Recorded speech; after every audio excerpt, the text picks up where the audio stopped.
სამეგრელო ზემოსვანეთის სახელმწიფო რწმუნებული და ზუგდიდის მერი მოადგილებთან ერთად რუხსა და ახალაბასთუმანში მიმდინარე სოციალური სახლების მშენებლობის პროცესს გაეცდნენ. ნიკოლოზ ნორაკიძისა და დედიკა კვარაცხელიას მრავალშვილიანი ოჯახები მალე ზუგდიდის მერის მიერ აშენებულ სახლებში ცხოვრობენ.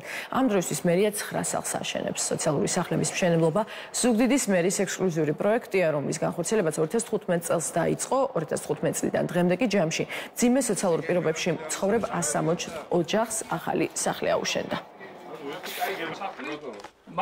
სოციალურად დაუცველი ოჯახებისთვის სახლების შენობის პროგრამა აქტიურად მიმდინარეობს.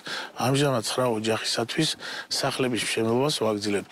ამ უნიკალური პროგრამით ახალი სახლები უკვე გადავეცით 160 ოჯახს. რა თქმა უნდა, ეს პროგრამა გაგრძელდება მანამდე, სანამ ჩვენს მოსახლეობას მსგავსი საჭიროებები აქვს. თითო სახლის ღირებულება დაახლოებით 75,000 ლარამდე მერყეობს. ჩვენ შევცვალეთ მისი არქიტექტურა, გაბარიტული ზომები, რათა უფრო კომფორტული იყოს.